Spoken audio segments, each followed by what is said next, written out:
मैं doctor Mamta Sharma, associate professor political science, government college पैरोड़। प्यारे विद्यार्थियों, जैसा कि आप सभी को विदित है, हम प्लेटो को पढ़ रहे हैं। उसी के अंतर्गत हम आज theory of communism, plateaus theory of communism को पढ़ेंगे, साम्यवाद का सिद्धांत। जैसा कि आप सभी को विदित है कि प्लेटो एक यूटोपियन था, एक कल्पनाशील था, और उन्होंने अपनी कल्पनाओं के आधार पर ही अपने सारे सिद्धांतों का प्रतिपादन किया। आज हम प्लेटो के साम्यवाद को समझेंगे। जैसा कि आपको पता है कि प्लेटो का प्रमुख उद्देश्य है कि उसने न्याय सिद्धांत पर आधारित एक आदर्श राज्य की स्थापना की बात कही।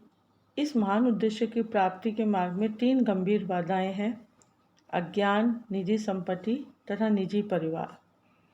प्लेटो ने इन बाधाओं पर विजय पाने के लिए 2 प्रमुख सिद्धांत स्वीकारे हैं: शिक्षा तथा साम्यवाद। उनका विश्वास है कि शिक्षा के भावात्मक साधन द्वारा अज्ञान पर विजय पाकर आदर्श राज्य की स्थापना का कार्य किया जा सकता है, किंतु इसके साथ ही वह एक ऐसे स्वस्थ वातावरण के निर्माण पर भी बल देता है जो अभिभावक वर्ग को उनकी उच्च प्रवृत्तियों के पतन से बचाए।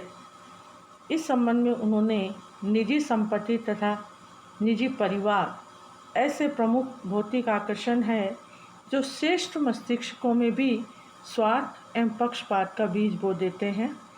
अतः प्लेटो अभिभावक वर्ग को पतन से बचाने के लिए साम्यवाद के साधन को अपनाता है, जिसे अपनी प्रकृति से एक नकारात्मक साधन कहा जा सकता है। यद्यपि प्लेटो ने अपने रिपब्लिक में साम्यवाद की अवधारणा को एक विकसित व क्रांतिकारी विचार के रूप में प्रस्तुत किया है, किंतु इसकी मूल प्रेरणा तत्कालीन यूनान समाज में मौजूद कुछ परंपराओं एवं विचारों से प्राप्त की। अतः हम आज इसी कंटेक्स्ट में देखेंगे कि प्लेटो ने अपनी साम्यवादी व्यवस्था को उसी समय की तत्कालीन परिस्थितियों, जो यूनान की पृष्ठभूमि थी, उसी के आधार पर प्रतिपादित किया है। प्लेटो के संपत्ति संबंधी साम्यवाद को हम निम्न रूपों में समझेंगे। उसकी यूनानी पृष्ठभूमि निम्न प्रकार थी, जिसके अंतर्गत न्याय की पूरक व्यवस्था का अपन इसके अंदर देखेंगे कि प्लेटो का उद्देश्य न्याय सिद्धांत पर आधारित आदर्श राज्य की स्थापना है। और न्याय सिद्धांत के, जैसा कि मैंने पूर्व में बताया है, इस उद्देश्य की प्राप्ति के 2 प्रमुख साधन हैं: शिक्षा व साम्यवाद। जहाँ शिक्षा योजना न्याय की प्राप्ति का आध्यात्मिक व सकारात्मक साधन है, वहीं साम्यवाद की योजना न्याय की प्राप्ति का भौतिक व नकारात्मक साधन है। प्लेटो के साम्यवाद में केवल अभिभावक वर्ग पर ही लागू किया है उसने, अर्थात यह व्यवस्था उत्पादन वर्ग पर लागू नहीं होगी। इसी यूनानी पृष्ठभूमि के अंतर्गत उन्होंने राज्य की एकता की रक्षक व्यवस्था की है। प्लेटो के अनुसार जब शासक वर्ग की निजी संपत्ति तथा निजी परिवार होते हैं, तो यह वर्ग निजी संपत्ति की वृद्धि तथा परिवार के हितों की पूर्ति के कार्य में लग जाते हैं, और इससे शासक वर्ग में आपसी प्रतियोगिता, ईर्ष्या व कलह उत्पन्न होता है। इस स्थिति में जनता का शोषण होता है और वह शासक वर्ग की शत्रु हो जाती है, और तत्पश्चात राज्य की एकता नष्ट हो जाती है और उसका पतन हो जाता है। अतः प्लेटो राज्य की एकता की रक्षा के लिए अभिभावक वर्ग के लिए संपत्ति के साम्यवाद तथा परिवार के साम्यवाद की योजना लागू करता है। इस आधार पर प्लेटो ने अपने फॉर्म्स ऑफ कम्युनिज्म में 2 प्रकार के साम्यवाद की बात की: संपत्ति का साम्यवाद, पत्नियों का साम्यवाद, जिसे हम परिवार का साम्यवाद भी कहते हैं। आज के इस व्याख्यान में हम संपत्ति के साम्यवाद के बारे में जानेंगे कि प्लेटो का संपत्ति का साम्यवाद क्या है, अर्थात what is the basis of communism of property. इसके अंतर्गत हम सबसे पहले इसका फिलोसॉफिकल एस्पेक्ट्स देखेंगे, जिसे हम दार्शनिक आधार कहते हैं।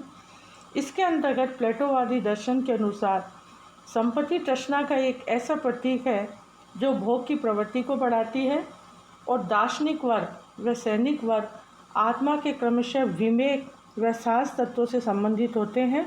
अतः निजी संपत्ति की व्यवस्था उनकी आत्मा की प्रवृत्ति के प्रतिकूल है।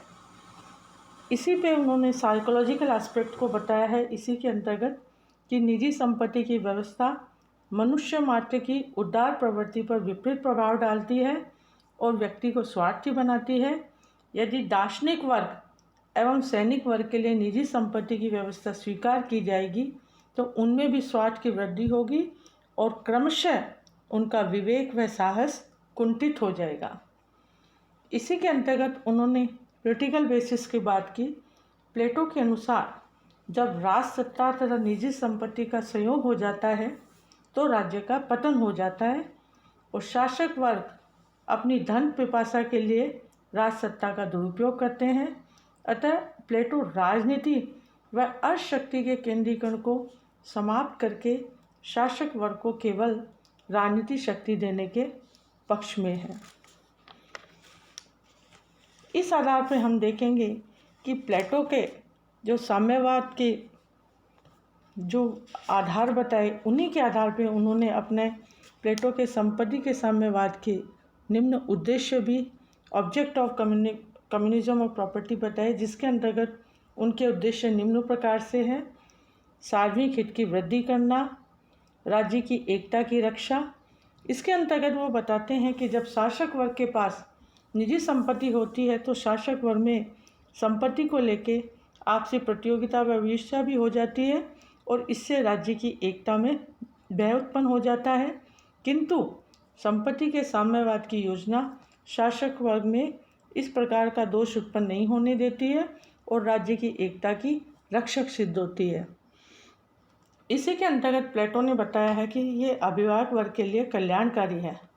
संपत्ति के साम्यवाद की योजना सैनिक वर्ग तथा शासक वर्ग को आर्थिक चिंताओं से मुक्त करती है और वह अपना समय व ध्यान अपनी कार्यकुशलता की वृद्धि में लगा सकते हैं और दार्शनिक शासक संपत्ति के मोह से विरक्त होकर अंतिम सत्य के चिंतन में लीन रह सकता है। तो ये प्लेटो की संपत्ति के साम्यवाद की ऑब्जेक्टिव्स थे, जिसके आधार पर उन्होंने इसका प्रतिपादन किया। इतना सब कुछ होने के बावजूद भी प्लेटो के संपत्ति के साम्यवाद को निम्न आधारों पर इसकी आलोचना की गई, जिसके अंतर्गत हम देखेंगे कि आलोचकों का मानना है कि प्लेटो के संपत्ति का साम्यवाद सद्गुणों के विकास में बाधक है।